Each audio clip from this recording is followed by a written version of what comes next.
Hi, my name is Dr. Erin Denil with Rejuvenate Life Chiropractic. I often get asked, what are some simple exercises that I can do at home if I'm just getting started on my exercise journey? First off, one of the best things we can do is go walking or hiking. So from that standpoint, you can walk anywhere. You can do those kinds of things pretty much no matter what. I do recommend, especially with snow in northern climates, that it would be good to have a really good pair of shoes so we wouldn't slip and fall, or we could even go mall walking, etc., if that was a needed option. Okay, I'm going to start with just some basic leg things that we can do. So a simple squat. Okay, if you are new to squatting, you can always use an exercise ball against a wall. Put your back on it. And what you can do is you can use that to get into a good squat position. You want your butt to be going backwards, and you're going to want to reach down like you're sitting on a chair. So a ball can be used against the wall, and your feet will be parallel to each other, okay, with your feet lined up like this, okay, facing this direction, and you just squat down and come up. And you're going to want to squeeze those glutes on the way up. So using a ball like this is a fantastic way to get started, so you get in the good position with having a little less body weight on your joints if you're carrying a couple extra pounds. Another one is just then the same thing, but without it. So you are going to want your feet parallel to each other. Okay, we're sitting backwards like we're sitting onto a chair. So you can actually use a chair if you want, so that you can get that feeling of sitting down and squeezing your glutes to come back up. Depending on how narrow or wide you go, you can change this exercise. So you can do a narrow squat and come down and sit and come back up. You can do a more natural hip width apart stance, a little bit wider than that. Okay, come on down and squat. Or you can do more of a plie stance. Okay, so it's going to work a little different muscles, and then you're going to want to come down, keep your back straight, and come back up. Okay, if you have knee issues, this is a great one where you can just practice squeezing the glutes and coming up from a halfway position. You don't have to go all the way down. So those are 3 different squat exercises. You can do a wall sit, so you use a wall. Again, your feet are going to be parallel to each other. You're going to get yourself at a 90-degree angle. You're going to push your back into the wall, and you're just going to hold this exercise. Okay, you can hold from anywhere to begin with 10 seconds up to 60 seconds. Okay, so then to get out of it, you can use the wall to push yourself back up. Other one is the classic lunge. Okay, so with a lunge, there's a few different positions that you could work with. You can go into a forward lunge. So you're stepping, taking a little bit wider than a natural step, and then you're just going straight down. Okay, and you're going to try to move, position just a little different. You are going to try to get that knee close to the ground and come back up. Again, a 90-degree angle and a 90-degree angle. So you can do the stationary one. You can come up and come back to it, okay? Or you could choose to go forward into that forward lunge. Okay, so you can go forward as well. That's another good one. You can do a side lunge. Again, you're gonna sit back into that lunge, and you want to have your butt go backwards. So it's not that you're just leaning over to the side, you're actually sticking that butt back and coming up to the lunge position. Okay, you can do that both sides. Some people will actually do more of a pendulum, where they'll go front, side, and back with that exercise, so that they are getting it all. When you do that, you do less reps, just because you will not need as many, because you're using a single leg. So typically, if you're normally doing about 10 to 12 reps, you can do 6 to 8 as far as the number on one side. To use and get your body accustomed to some upper body exercises at home, there's also things that you can do. I love using a wall for different exercises. So simple would just be a push-up. So if you're not used to doing a push-up, you want to keep your shoulders down. A lot of people will make the mistake, we hike that shoulder blade up. So you want to keep your shoulder blades down. Okay, so I talk a lot in other videos about firing the lower trapezius muscle. So you want to keep those down, and then you come and push out against the wall. Okay, you can choose different positions as far as how narrow. If you want to do a triceps, okay, push up, but you can't do it in a full push-up position, you can start that at the wall as well and keep your hands in a diamond to come back up. So lots of different positions that you could do with the wall and out. You can do all of those on the floor as well, either on your knees or on your toes. So that's another option as far as push-ups. I recommend starting at the wall if you haven't done any kind of physical activity in a long time. If you are just getting back into it, but you have been, very active in the past, I recommend going down to the knees. Okay, you still want to have a straight body as you're doing your knee push-up. You're just going to have that bend in your knees when you're on the floor. And I will see if we can't scoot that down for you so you can see what I'm talking about. So I will go to the floor here. Okay, so proper push-up position, you want your shoulders above your wrists, okay? And then when you would come down, you come all the way down and up. If you have your knees down, if you can see this, my knees are down. Okay, so knees would be on the ground, okay? And then with the knees on the ground, you're still going to come into that good plank position, then go down into your push-up and come back up. Again, you can play with the width of your arms in order to determine what is the best push-up position for you. So again, if you're on your feet, you want flat back, you want to tuck your booty, fire your abs, your transversus abdominis, come down, and then come back up. Okay. Another activity is using these chairs. So we can also do an incline push-up, or we can use those chairs for tricep work as well. So for example, if you're going to use it for tricep work, I usually just use one.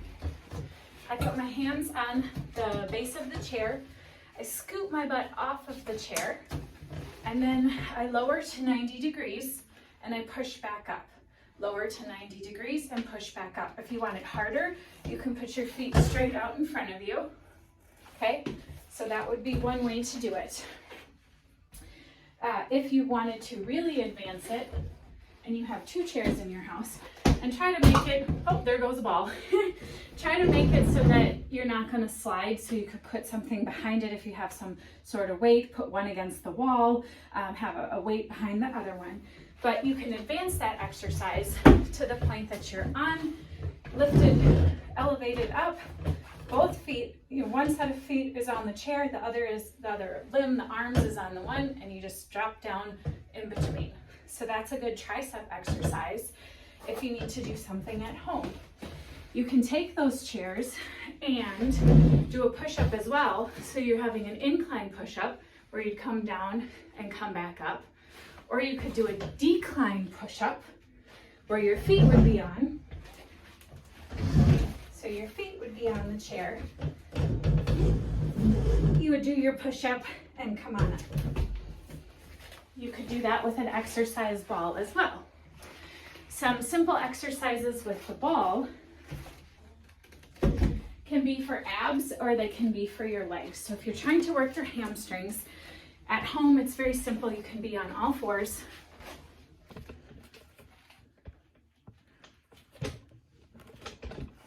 You can be on all fours, and you can have a mat under you, protect your knees. I say fold up or roll up the mat a few times for your knees, but you can do all sorts of activities with your glutes and hamstrings. So trying to show you from kind of an angled position over here. You can simply come and kick your leg back up, bring it down and up. You can come out to the side like a dog peeing on a fire hydrant. Okay, you can reach your leg back and come up. You can circle your legs in clockwise and counterclockwise motion back there. You can do a straight leg down and up. You can just simply bend for the hamstring. You can do combinations of those. You can also do kind of a cross where you're coming across your body and lifting up, crossing up, or you could do an arched position where you're just going in like a half circle. Okay, lots of different options, and you'd repeat that on both legs. From this position, like I said, you can also do your push-ups, but one of the stretches I like is just the cat-cow or the cow-cat from yoga. So when I'm done doing this, I like to just do a few little full spine stretches up and down, left and right, just to loosen everything up. Okay, other ones that we can do for our legs with a ball, so just an exercise ball, would be lying on your back, and your feet are going to go right on the top of that ball, maybe. Your feet will go right on the top of the ball, your head will be on the floor, so you'll be nice and relaxed, 90-degree angle again, okay? And you're just taking your heels, pushing them into the ball and lifting up. This is going to work your glutes, okay? And your balance. If that's too much to begin with, you can simply use the ball and still squeeze that pelvis coming up, or you could put your feet on the ground and do the same thing, okay, which would be squeeze and come up. Another great one is going to be a dead bug. So you keep your feet and arms up in a position, opposite arm and opposite leg, okay, are going to extend out from one another, and then you switch. So you're switching back and forth in this dead bug position, okay? You're working your abs and you're working your nervous system as well. There are tons of things that you can do on this ball as well with your crunches. You can work your inner and outer, or I should say mostly your inner thighs. So you can have your ball between your legs and you can squeeze the ball together. So you're squeezing in with those inside of your leg muscles, squeeze, squeeze. You can go in an upright position so that your legs are straight, and it's also a squeeze, squeeze, squeeze. If you wanted more ab stuff, you could also hold the ball in that position and come down to a 6-inch above the ground and back up. Then you could come and lift it over your head and come back up. All of those are possibilities. Many, many things that you can do at home. Something that I recommend just for spinal health is to sit on the ball, and then you just tilt your pelvis forward and backward, left and right, so you're kind of contracting your hips up, okay, circles, clockwise, circles, counterclockwise, and then just light bouncing. The light bouncing is actually really good for your cerebral spinal fluid flow, so that will help overall just promote a nice fluidity through what nourishes your spinal cord. Just sitting on a ball, having it a little more upright. If you're going to use it as an office chair, you would want it so you're more parallel. This is a little short for me. This actually sits in a ball chair at my front desk, so it's up higher because it has its set of wheels. So this is not set up for my proper height right now. My knees are slightly higher. I would rather have it be up here. So lots of things to do from home, but those are just a few of the examples of some of the body weight things, very minimal equipment that you could use a ball for, or just body weight exercises. The other ones are just holding that plank position. So plank is one of the best ones that we can do. So again, you're just holding that top of that push-up position. So you want to tuck, squeeze your butt in, fire off your transversus abdominis, which is like a corset, and you're just holding, but you want to make sure that you're far enough forward and that you're not back or have your butt up or start piking. So no piking. We tuck that pelvis and make sure that our shoulders are right over our wrists. And again, you can start holding anywhere from 20 seconds to a minute. Any of those are great options. So lots of different ideas. If you have resistance bands, you can very simply use a resistance band for a lot of activities. I'll just give you a couple of examples. You just step on the band and then you can do your bicep curls. Okay, you can do your tricep extensions with that band. You can do front raises. You can do lateral raises. You can use both ends of it. Put them under your feet. You can do simple rows, okay, where you're keeping your shoulder blades down again and squeezing your back muscles together. All of those are good possibilities with just a few simple things. If you have anything else, a specific body part or area that you would like to see more of with simple tools like bands for home strengthening, let me know. Check out my shoulder exercises because I do go through a lot there. But one of my other favorites, because we have so little external rotation power, is to hold on to a band and simply keep my elbows pinned into my sides and pull outward. You can use it with one of the looped bands as well and pull out. So this is a great exercise to strengthen those muscles because those are very underdeveloped in most people and actually contribute to a lot of shoulder conditions. So see the shoulder video for that one. Again, have any more questions on things that you can do at home, just let me know and I'll try to shoot a video for you. I'm Dr. Erin Denil with Rejuvenate Life Chiropractic, and I hope you have a fabulous day.